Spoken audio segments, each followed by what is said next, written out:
மக்களே, நான் உங்கள் Swiss life with me Pavitha. இன்றைக்கு நான் எங்கே நிற்கிறேன்னா அரோவில் நிற்கிறேன். அரோ என்ற இடத்துல வந்து கூப்ளாண்ட் என்ற ஒரு பயிர் தாவரங்களை உருவாக்கி அவங்களே சேல் பண்ணுறாங்க, விற்கிறாங்க. அந்த இடத்துல தான் இருக்கிறோம். அவங்க பயிர் தாவரங்களை எப்படியா உருவாக்குறாங்க, என்னென்ன பயிர் தாவரங்கள் உருவாக்குறாங்க, என்னென்ன முறைன்றத வீடியோக்குள்ளே வாங்க பார்க்கலாம்.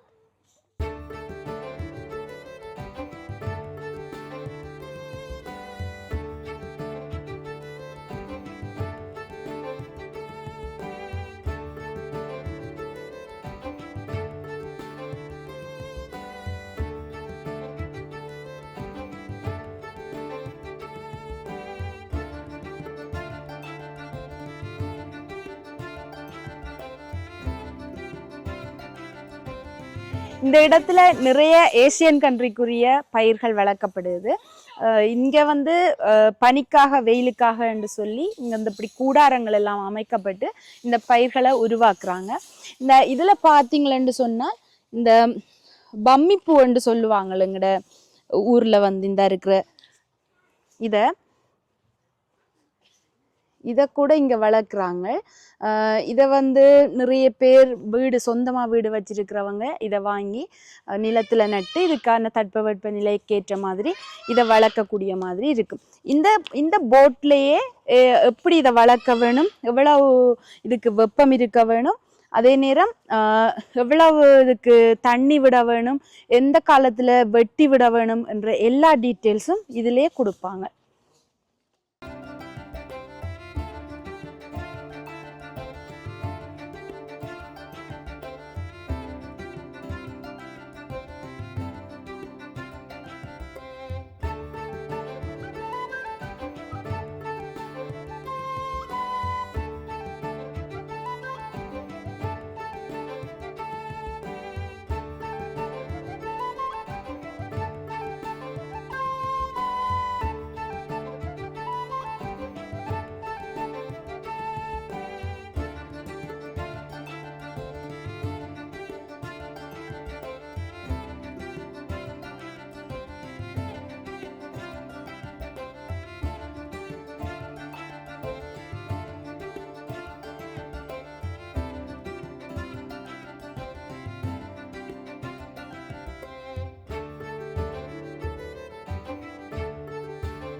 இந்த இடத்துல புல்லுகள் வளர்க்கப்படுது.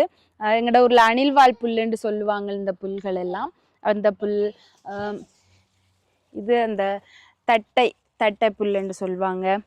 தட்டையா பூக்கும் மதுரை பூ, இந்த தட்டைப்புல் இதெல்லாம் வீட்டில் வாங்கி அவங்களோட தேவைக்காக வீட்டில் வாங்கி வளர்க்குறதுக்காக, ஆசைக்காக வளர்க்குறதுக்காக இப்படியான புல்கள் இருக்கும். அதே நேரம் இங்கே பூனைகள் வளர்க்குறவங்களும் பூனைக்கண்டே இங்கே புல் இருக்குது. அந்த பூனைக்கு சில காலங்களில் சில பூனைக்கு உடல்நிலைகள் மாற்றமடைகிற டைமில் அவங்களுக்கு புல்கள் மேயிற மாதிரி புல்லை சாப்பிட்றதுக்குரிய உணர்வுகள் தோன்ற நேரம் புல் தேவைப்படும்ன்றதுக்காக இப்படியான புல்களை இங்கே வாங்கிட்டு போய் வீட்டில் வச்சு அந்த பூனைகளுக்காக வளர்ப்பாங்க. ஃபைன் லைன் என்று சொல்லப்படுற குரோட்டன் வகை தான் இது. இதுவும் எங்கட ஏசியன் கண்ட்ரிகளில் நிறைய காணக்கூடிய மாதிரி இருக்கும். இது காலத்துக்கு ஏற்ற மாதிரி ஒவ்வொரு சூரிய வெளிச்சத்துக்கும் ஏற்ற மாதிரி இந்த இலைகள் வேறு வேறு கலர்கள் மாறும். அதோட இது பூக்கக்கூடியது. இப்போ நிறைய மொட்டு கட்டி இருக்குது. நல்லா பூத்தா ஃபுல்லாக பூத்துக்கொண்டே இருக்கும்.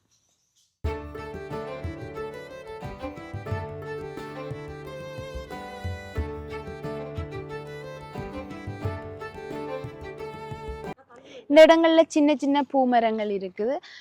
லாவெண்டர் போன்ற வகையான பூக்கள் இருக்குது, நிறைய வண்டுகளும் இருக்குது. அதே மாதிரி காய் மரங்களும் இருக்குது. இதெல்லாம் அழகுக்காக வளர்க்கப்படுற காய் மரங்கள் தான் இது. இந்த இடத்துலையும் அதே மாதிரியே குரோட்டன் பூ மரங்கள் காய் மரங்கள் மாதிரி நாங்கள் எங்களுக்கு விரும்பின மாதிரி வீட்டுக்கு அப்படியே சாடியோடையே வாங்கிட்டு போகலாம். விலைக்கழிவுகள்லையும் இங்கே கிடைக்கக்கூடிய மாதிரி இருக்கும். இங்கே பார்த்தீங்கன்னா தெரியும், இது நல்ல பெரிய மரம். இந்த மரத்தை அழகாக கூடாரம் போல் மேலே மூங்கிலெல்லாம் வச்சு செட் பண்ணி இருக்கிறாங்க. அதே நேரம் இந்த மரம் வந்து ஒரு சாடிக்குள்ளே தான் இருக்குது. எங்களுக்கு விரும்பினா நாங்கள் உடனடியாகவே இதை வாங்கி அப்படியே எடுத்துகிட்டு போகலாம். இந்த மரங்களை 50% விலைக்கழிவில் இந்த மரத்தை போட்டிருக்கிறாங்க. அதே மாதிரி இந்த இடத்துல பூ மரங்கள் இருக்குது.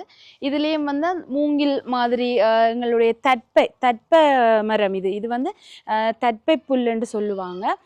இந்த இருக்குது, பூ பூத்து இருக்குது. இதில் வந்து இங்கே 2-3 கலரில் இருக்கும்.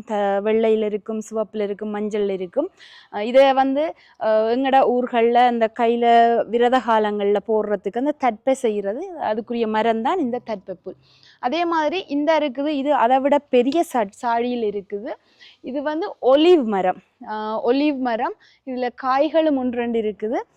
இப்படி இந்த மரங்களையும் நாங்கள் அப்படியே வாங்கிட்டு போய் எங்களோட வீடுகளில் நாங்கள் அப்படியே வைக்கலாம். நல்ல பெரிய பெரிய மரங்களாக உருவாக்கி வச்சிருக்கிறாங்க.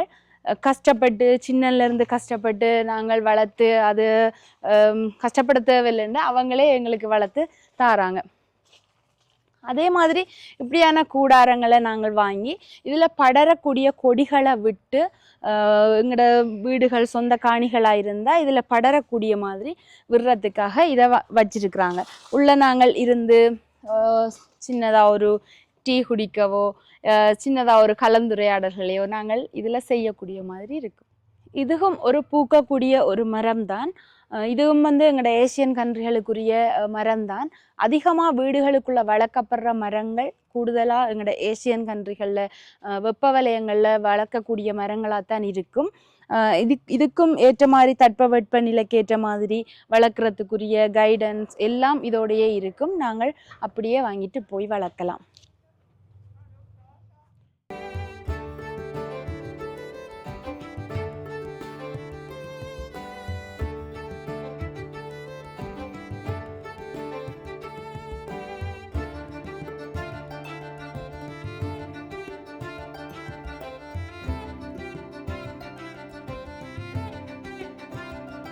நாங்கள் வீட்டுக்குள் விவசாயம் என்ற மாதிரி இதையெல்லாம் நாங்கள் வாங்கி இங்கே பாருங்க சட்டியோடையே இருக்குது. சட்டியோடையே இப்போவே காய்ச்சிருக்குது, நிறைய அப்பிள் காய்ச்சிருக்குது. இப்படியே நாங்கள் கொண்டு போய் வைக்கலாம்.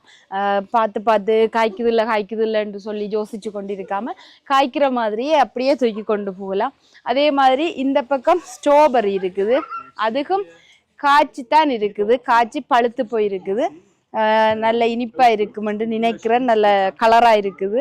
அதே மாதிரி இங்கே க்ரம்பெரி, ப்ளூபெரி, நிறைய பழத்தாவரங்கள் இங்கே இருக்குது, பல மரங்கள். நாங்கள் வால்நட்டுன்னு சொல்லி சாப்பிட்ற அந்த மரம் தான் இது. இப்போவே காய்ச்சிருக்குது பாருங்க. இது பழுத்து வார டைமில் அதை உடைச்செடுத்தால் அதுக்குள்ளே இருக்கிற நட்ஸை தான் வால்நட்டுன்னு சொல்கிறாங்க. இது வாழை மரம். இந்த வாழை மரங்கள் காய்க்கக்கூடியதுன்னு போட்டிருக்கிறாங்க. இது வந்து குலை விட்டு எங்களுக்கு இது பழமாக்கலாம் என்று சொல்லி இதில் போட்டிருக்குது. 100% போட்டிருக்கிறாங்க. இதில் இருக்குது சைஸாக இருக்குது வாழை மரம். எங்களுக்கு விரும்பின மாதிரி நாங்கள் இதை வச்சு வளர்க்கலாம்.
பயிர்களுக்கு தேவையான உரங்களை இவங்களே இங்கே வச்சிருக்கிறாங்க. உரங்கள், அதுக்கு உரிய எண்ணெய்கள், தொற்று நீக்கிகள் எல்லாமே அவங்க செய்திருக்கிறாங்க.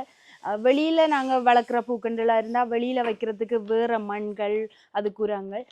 வீட்டுக்குள்ளே வச்சு வளர்க்கக்கூடிய பயிர்களாக இருந்தால் உள்ளுக்குள்ளே வேறு பூச்சி கொல்லிகள், வேறு மண் வகைகள் அப்படியா இருக்குது.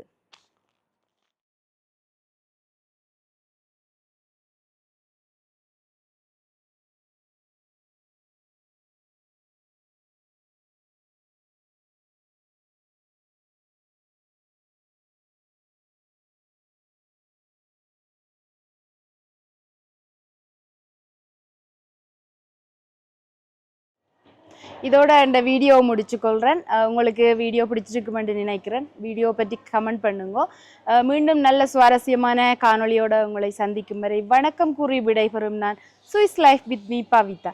இந்த சேனல் உங்களுக்கு பிடிச்சிருந்தா லைக் பண்ணுங்க, ஷேர் பண்ணுங்க, கமெண்ட் பண்ணுங்க. அதோட சேனலை சப்ஸ்கிரைப் பண்ணுங்க. அது ஒரு வரைக்கும் எனக்கு ஊக்கமாக இருக்கும். பாய்.